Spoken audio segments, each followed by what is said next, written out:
Hello friends, இந்த வீடியோவில் என்ன பார்க்க போகிறோம்னா முக்கியமான விஷயத்த பார்க்க போகிறோம். இன்றைக்கி நடந்தது குன்றத்தூர் அபிராமி அப்படின்னா எல்லாருக்குமே தெரியும். ஏன்னா குன்றத்தூர் அபிராமி தெரியாதவங்களே இருக்க முடியாது. ஏன்னா எல்லாருமே ஆச்சரியப்பட்டாங்க.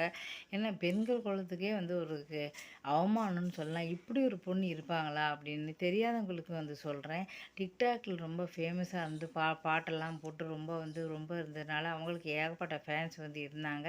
அவங்களுக்கு திருமணமாகி பார்த்தோன்னா 7 வயசு ஒரு பையனும் பார்த்தோன்னா 3 வயசு ஒரு பொண்கள் இருந்தது. அந்த குழந்தைகளும் பார்த்தீங்கன்னா ரொம்ப சந்தோஷமாக கூட டான்ஸ் ஆடி பாட்டு பாடி சந்தோஷமாக இருந்தாங்க. வீட்டில் பார்த்திங்கன்னா அவங்க அடிக்கடி பிரியாணி வாங்க பக்கத்தில் ஒரு ஹோட்டலுக்கு போவாங்க. ஹோட்டலுக்கு போகும்போது அங்கே உள்ள சுந்தரம் அப்படிங்கிற ஹோட்டல் மேனேஜரோட பழக்கம் ஏற்படுத்துது. பிரியாணி கொடுக்கும்போது இன்னும் கொஞ்சம் பிரியாணி கட்டி கொடுப்போமே சொல்லி இவ அழகில் மயங்கி நிறைய பிரியாணி கட்டி கட்டி கொடுத்தாரு. இதனால் அடிக்கடி அதே ஹோட்டலுக்கு வர ஆரம்பித்தாங்க. இதனால் என்ன ஆச்சுன்னா வீட்டுக்காரர் பேங்கில் வேலை பார்ப்பார். காலைல போய்ட்டு சாயந்தரம் தான் வருவார்.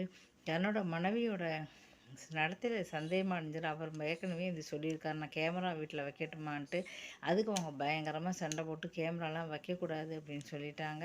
அதுக்கப்புறம் அவங்க பார்த்தீங்கன்னா என்ன ஆச்சுன்னா 2 பேருக்கும் பயங்கரமாக பழக்கமாயிடுச்சு. அப்புறம் காலையில் போய்ட்டு சாயந்தரம் வரதுனால கொஞ்சம் கொஞ்சமாக லவ் ஆகி டிக்டாக்ல பார்த்தீங்கன்னா 2 பேரும் சேர்ந்தே பாடல்கள்லாம் போட ஆரம்பித்தாங்க. அதுக்கப்புறம் பக்கத்தில் தான் வீடு இருக்குது அப்படி தெரிஞ்சதுனால என்ன ஆச்சு அப்படின்னா அவர் அங்கேருந்து வீட்டுக்கே வராங்க. கணவர் இல்லாத நேரத்தில் 2 பேரும் சந்தோஷமாக இருக்க ஆரம்பித்தாங்க. இது பார்த்தா தொடர்கதையாயிடுச்சு.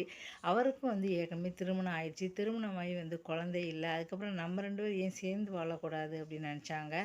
அதுக்கப்புறம் பார்த்தா 2 குழந்தையிலையும் அவருக்கு சுத்தமாக பிடிக்கலை. அப்போ அவர் சொன்னார், இப்போ நம்ம 2 பேரும் சேர்ந்து வாழணும் அப்படின்னா உன் குழந்தைய காரணம் காட்டி அவங்க கேட்க மாட்டாங்களா அப்படி சொன்னாங்க. ஆமாம், நீங்கள் வாழணும்னு சொன்னால் என்ன பண்ணுவ அப்படின்னு நினச்சாங்க. அதனால் குழந்தைகள் இடைஞ்சல் நினச்சவங்க பார்த்திங்கன்னா நினச்சவங்க என்ன பண்ணாங்க அப்படின்னா பாலில் எதையோ கலந்து 2 பேருக்கும் கொடுத்துட்டு போயிட்டாங்க. கொஞ்ச நேரத்தில் 2 குழந்தைகளும் பார்த்திங்கன்னா இல்லாமல் போயிடுச்சு. அதுக்கப்புறம் நேரம் அவங்க போயிட்டாங்க. போனதுக்கப்புறம் என்னாச்சு அப்படின்னா நேரம் 2 நாகர்கோவிலுக்கு தப்பிச்சு போயிட்டாங்க. நாகர்கோவில் போகும்போதே பார்த்தீங்கன்னா பஸ் ஸ்டாப்பில் பார்த்தீங்கன்னா ஒரு பைக்கை வச்சுட்டு போயிருந்தாரு. அங்கே போய் நாகர்கோவில் போய் தங்கினாங்க. அதுக்கப்புறம் என்ன ஆச்சுன்னு தெரியல. வீட்டுக்காரர் பார்த்தாங்க 2 குழந்தைகளும் பேச்சு மூச்சு இல்லாமல் இருக்கேன். அதுக்கப்புறம் தான் அந்த எல்லா விவரமும் தெரிஞ்சுது. குழந்தைகள் இவங்களுக்கு வேண்டாம் அப்படின்னா அந்த 2 குழந்தைகளும் புருஷங்கிட்ட விட்டுட்டு 2 பேரும் ஓடி போயிருக்கணும். எங்கேயாவது கண்காணாமல் ஓடி போயிருக்கணும்.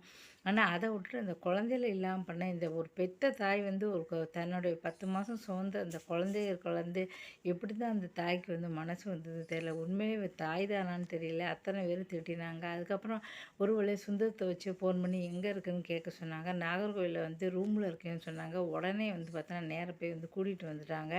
அதுக்கப்புறம் என்னாச்சுன்னு கேட்டவர் தான் அவங்க சொன்னாங்க, நாளைக்கு குழந்தையில காரணம் காட்டக்கூடாது தான் அவள் வீட்டுக்காரர் கதறி எழுதாரு. என்னுடைய 2 குழந்தைகளும் அப்பா அப்பா என்னை கூப்பிடுமே இப்படி பண்ணிட்டியே அப்படி சொல்லி கதறி துடித்தாங்க. இதுக்கப்புறம் பார்த்தீங்கன்னா கிட்டத்தட்ட இந்த நடந்து 7 வருஷம் ஆச்சு. உடனே இவர் சிறையில் அடைச்சிட்டாங்க. அபிராமி சுந்தரம் 2 பேருமே இந்த முதல் குற்றவாளியாக அபிராமி அவருக்கு உடந்தையாக இருந்ததுனால இந்த ஐடியா அப்புறம் சொல்லி கொடுத்தது யார் அப்படின்னா தனக்கு குழந்தை இல்லை அப்படின்னாலும் அவள் சந்தோஷமாக வாழட்டுமே நினைக்காம இந்த ஐடியா சொல்லி கொடுத்தது பூரா சுந்தரம் தான்.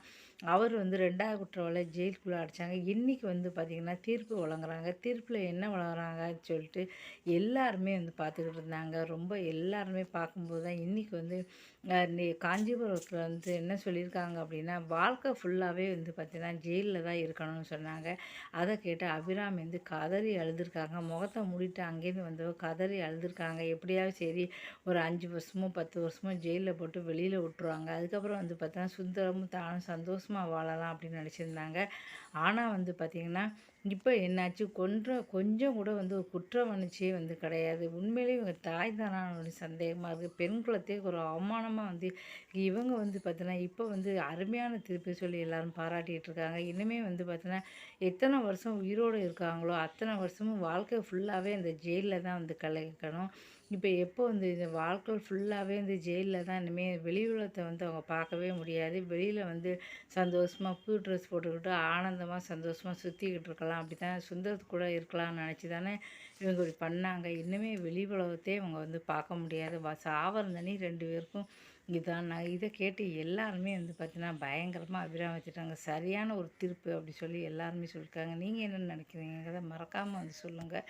அந்த குழந்தைகள் வந்து நினச்சாலே இந்த மனசு எல்லாருக்குமே வந்து அவ்வளோ கஷ்டமாக இருக்குது. இந்த மாதிரி ஒரு பெண்ணு வந்து பார்த்தீங்கன்னா தமிழ்நாட்டுக்கே ஒரு கேவலம் அப்படின்னே சொல்லலாம். இந்த வீடியோ பிடிச்சா மறக்காம